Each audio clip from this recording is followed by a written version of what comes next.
আসসালামু আলাইকুম। সংবাদে আপনাদের সবাইকে স্বাগত। সংবাদ শিরোনাম। কক্সবাজার ও 3 পার্বত্য জেলায় জলাবদ্ধতা, পাহাড় ধসে দুর্ভোগ চরমে। চট্টগ্রামে পানিবন্দী শত শত পরিবার। খোয়াই নদীর বাঁধ ভেঙে হবিগঞ্জে অন্তত 20টি গ্রাম প্লাবিত।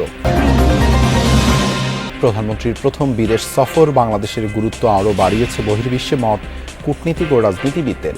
নির্বাচিত সরকারের প্রতি আগ্রহ আন্তর্জাতিক মহলের, আস্থা অর্জনই বড় প্রাপ্তি। এই সরকার যেহেতু একটা আন্দোলন এবং নির্বাচনের মধ্য দিয়ে এসেছে, সেই জন্য আশা করা যায় যে এই সরকারের উপরে সেইটুকু আস্থা এবং ভরসা বিদেশি সরকারগুলো থাকবে। শ্রমশক্তি রপ্তানি যেটা বন্ধ ছিল, আশা করি এবার প্রধানমন্ত্রীর সফরের মধ্য দিয়ে এই জটটা এবার একটু খুলবে। দৈনিক 187 টাকায় হাজিরায় মানবেতর জীবন চা শ্রমিকদের। অবিলম্বে 500 টাকা নির্ধারণের দাবি উঠল সংসদে। আগামী মাসেই সর্বনিম্ন মজুরি পুনর্নির্ধারণ।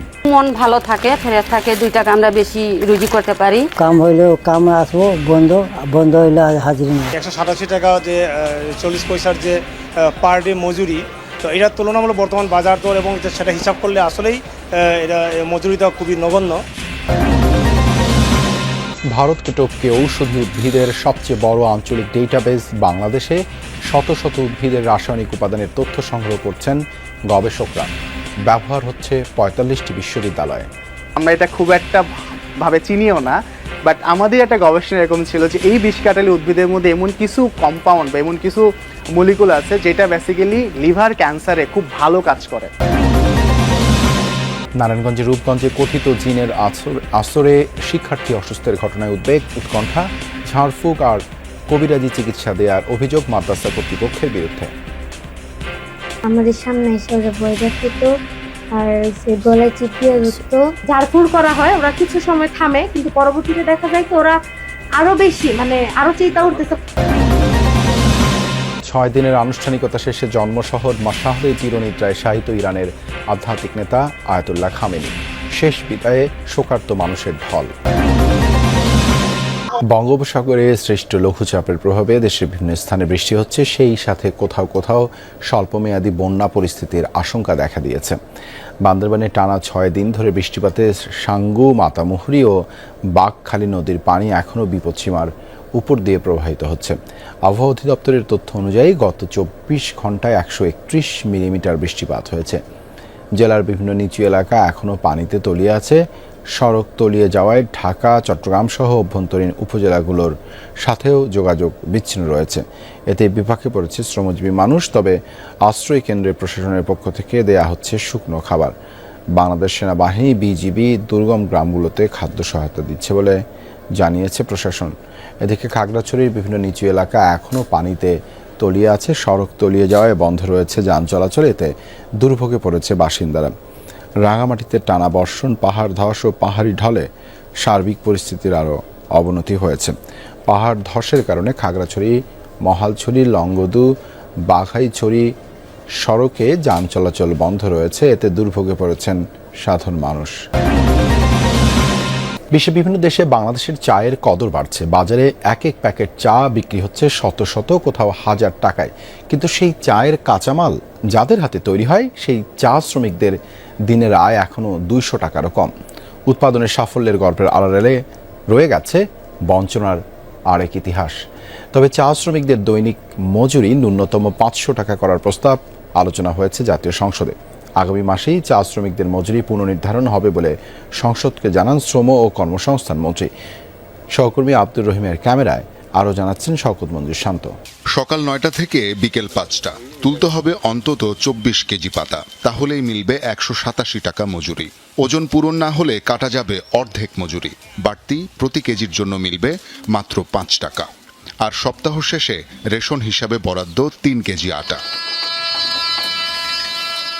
এই হলো চা শ্রমিকদের সাপ্তাহিক আয়। এ দিয়েই চলে এক একটি পরিবার।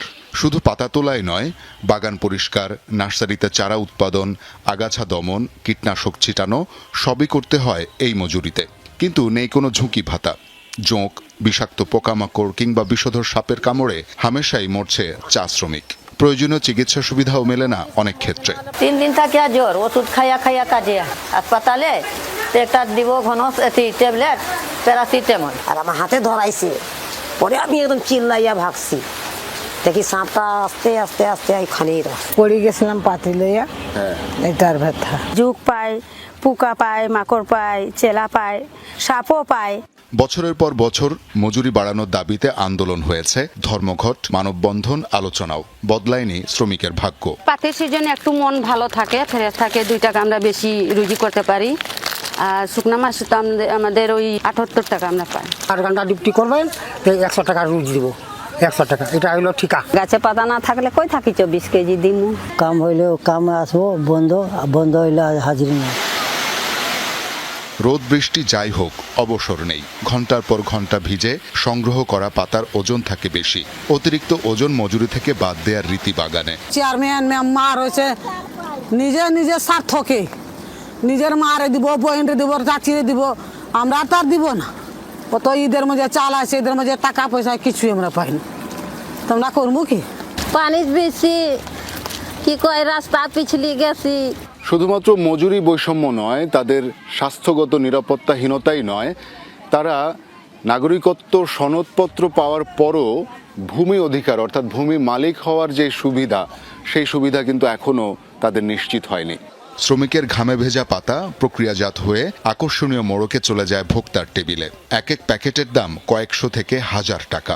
এই লক্ষ লক্ষ চা জনগোষ্ঠীর ভূমি মালিকানা না, এটা আক্ষেপের বিষয়। কারণ আমরা যখন মৃত্যুবরণ করি, ওই লিজের জায়গায় গিয়ে আমার দাফন হচ্ছে।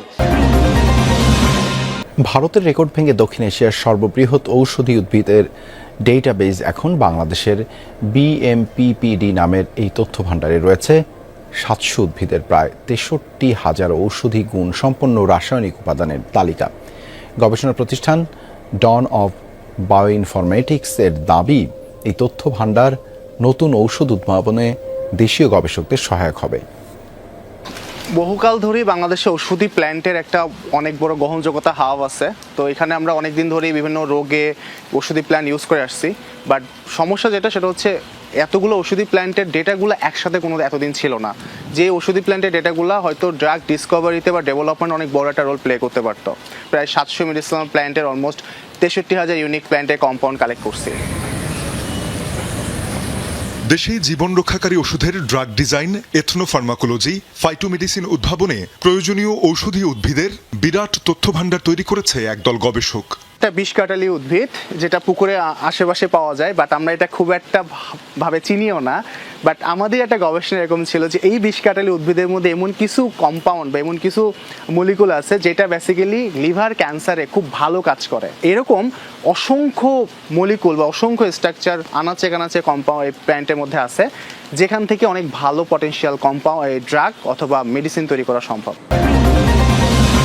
নারায়ণগঞ্জের রূপগঞ্জে একটি মহিলা মাদ্রাসায় কথিত জিনের আসর নিয়ে আতঙ্ক ছড়িয়েছে। গত 2 সপ্তাহে অন্তত 15 শিক্ষার্থী অসুস্থ হয়ে পড়লে তাদেরকে ঝাড়ফুঁক ও কবিরাজি চিকিৎসা দেওয়ার অভিযোগ উঠেছে মাদ্রাসা কর্তৃপক্ষের বিরুদ্ধে। ঘটনাটি নিয়ে উদ্বেগ তৈরি হয়েছে শিক্ষার্থী, অভিভাবক ও স্থানীয়দের মধ্যেও। অলৌকিক ক্ষমতার অপপ্রচার বন্ধে প্রশাসনের হস্তক্ষেপ কামনা সচেতন মহলের। শিক্ষার্থীদের চিৎকার আর কান্নায় তৈরি হয়েছে রহস্যময় পরিবেশ। আতঙ্ক ছড়িয়েছে পুরো মাদ্রাসায়, যাকে অশুভ ছায়া কিংবা জিনের আসর বলছেন স্থানীয়রা। সেই প্রভাব কাটাতেই চলছে ঝাড়ফুঁক। নারায়ণগঞ্জ রূপগঞ্জের গোলাকান্দাইল ইউনিয়নের 5 নম্বর ক্যানেল এলাকার তালিমুল কুরআন মহিলা মাদ্রাসা। প্রায় 2 সপ্তাহ আগে হঠাৎই এক ছাত্রী অসুস্থ হয়ে প্রলাপ বকতে শুরু করে। এরপর একই উপসর্গে অসুস্থ হয়ে পড়ে আরও অন্তত 15 জন।